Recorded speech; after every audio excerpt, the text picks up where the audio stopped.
What if I told you that nearly half of today's music revenue no longer comes from major labels? Over the decades, record labels, once the foundation of the entire industry, have built a pretty poor reputation for themselves.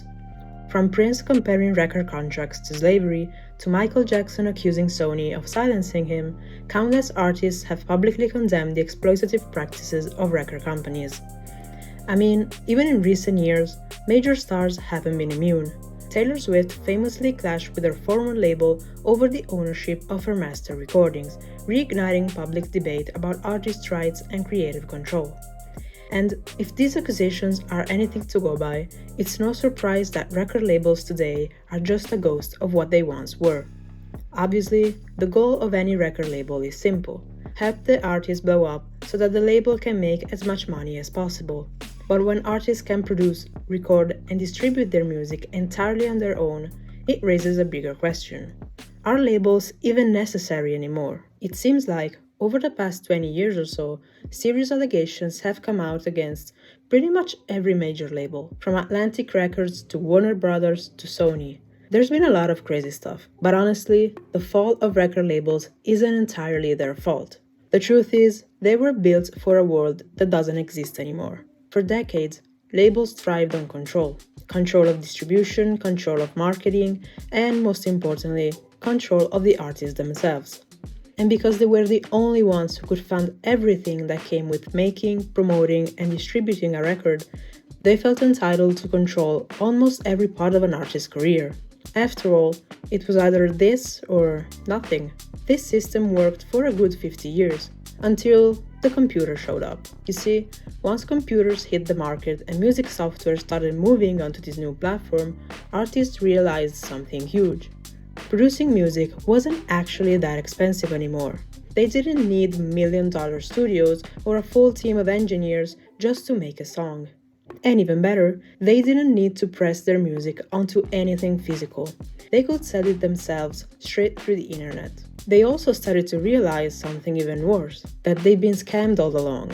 Their music was making way more money than they ever realized. For years, labels had been running the numbers behind closed doors, selling records, licensing songs, cutting deals, and only giving artists a small percentage of what they actually earned. The perfect example of this, TLC. In the mid-90s, they were the biggest girl group in the world. Crazy Sexy Cool sold over 10 million copies, yet each member only made about $50,000. Pre-tax, of course. And when they finally checked the numbers, they realized that the label had taken almost everything. The truth was, most artists had no idea how much their music was really worth, because the labels never wanted them to know. When artists tried to renegotiate their deals and leverage this new power, they found out the truth. Most of them didn't actually own their music. Some of them didn't even own their names. Again, that's why Prince, at some point in the 90s, started going by the name of, or the artist formerly known as Prince. Because after his fight and split with Warner Brothers, his label, he discovered that not only did they own his masters, but that they actually owned the commercial rights to his name. Which is insane because it wasn't a stage name. His birth name was actually Prince. It was only 10 years later, after the contractual limitation ran out, that he was able to change his name back to Prince, which, again, was his actual name. Amidst all of this backlash, record labels also had another big problem to solve, perhaps their biggest problem yet: piracy. In 1999, just amidst the Prince scandal and right before the Michael Jackson scandal, which we'll touch in a bit, a new kind of digital service was born: Napster. Suddenly, a teenager on dial-up could download a song in minutes from someone across the world. Illegal. Absolutely, but it was fast, it was free, and it was impossible to contain. Initially, record labels dismissed this threat, faithful that the public would never trade the security of a physical product for the risks of downloading illegal files. But soon, they were faced with the bitter truth that the public didn't care about security, not when they could get the same music online for free. People could even rip their favorite downloaded songs onto CDs and make custom mixes, basically early precursors of the playlist. They didn't care about physical copies anymore. Actually, they didn't even care about albums. But the interesting thing here is, at this point, not even labels cared about albums, or certain albums.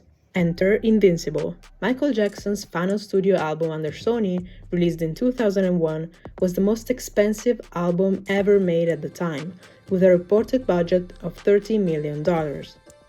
It was supposed to mark his comeback, his grand return to the throne of pop, but instead, Invincible became the symbol of how broken the relationship between artists and labels had become, and ultimately marked the end of his recording career.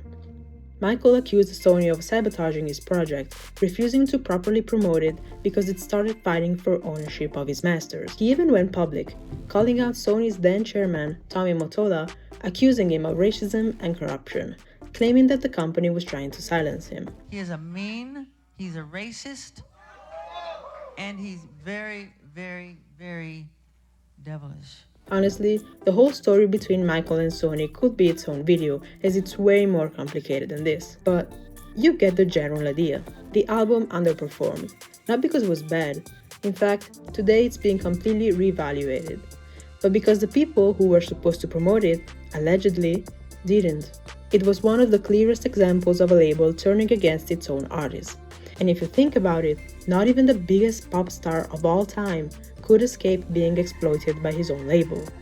So it really shouldn't surprise anyone that the biggest pop star of this generation went through the exact same thing. Only now, the rules of the game had changed. In fact, in the era of streaming services, it's safe to say that profits from physical copies have dropped to just about the lowest category for almost every artist. Streaming, though, is still way less profitable than the old physical product for both artists and labels. If you only consider that on Spotify, the biggest, most used streaming platform in the world, artists get around $0.004 per stream on average, which is read as 0.4 of a cent. Sure, there are other platforms that offer better rates for artists, and this is one of the biggest controversies surrounding Spotify. But for the most part, the numbers are pretty much in the ballpark of not even getting to a cent per stream. It goes without saying that now, more than ever, owning your music is the most important priority in an artist's career. And when we talk about that, we're mostly talking about owning your masters, which is a little different from owning the copyright of the songs themselves. If you're one of the songwriters, you typically already own part of the publishing rights. But the masters, the original recordings, are what generate the real long-term money. That's what gets licensed for movies, ads, streaming, and radio. So if you don't own your masters, you don't fully control your own music. And of course, if you've learned anything from this video, it's that record labels typically don't want you to own your masters. The reason for that is simple. It's where the real money is. When a label owns the masters, they own the recording itself. That means that every time that a song gets streamed, sold, or licensed in a commercial, movie, or video game, that label gets paid first. Even if the artist leaves the label years later, that label keeps collecting royalties, sometimes forever. And that's why labels fight so hard to keep them. It's long-term, low-effort income. To them, giving artists control over their masters means giving away their biggest asset. In fact, that's what happened recently to Taylor Swift. When she decided to split with her label, she discovered that they owned the rights to the master recordings of her insanely profitable and career-defining first 6 albums. She tried to buy them back, but the new owners, yes, were actually interested in signing her back and making her earn 1 album back at a time for each new one that she will make for them. Or they will just sell them to the highest bidder. Again, the story is so long and intricate, and this is just an outline to make a point. But in short, she decided to re-record those 6 albums, branding them Taylor's version, in order to profit from the new masters themselves. Her most loyal fans obviously stopped streaming the original versions for the new ones, and that ultimately made the originals lose so much value that Taylor was able to finally negotiate and finally buy them back at a much lower price. All this to say, record labels today are just a ghost of what they once were, constantly losing ground to artists. They had to give up one thing at a time. First creative control, then distribution, and now even music rights. But to be fair, we can't put all the blame on them. Some of these changes were simply out of their control. The digital revolution, piracy, and later streaming, these were massive industry-wide shifts that were almost impossible to predict, and even harder to manage, just like the rise of AI today. However, the controversies they've steered and the ones they've been caught up in have dealt a massive blow to their public image. and their finances. When artists in the 90s began advocating for better rights and later straight up warning their peers about their own struggles with labels, it created a wave of bad publicity that the industry couldn't shake off. From that point on, more and more artists started speaking up, demanding fairer contracts, creative freedom, and ownership of their work. Between 1999 and 2009, in only 10 years, record labels reported losing as much as $55 billion. And although streaming has put a patch on it, their role in the music industry has been completely reshaped, resembling more like that of a patron of arts, an angel investor, instead of that of a creative partner.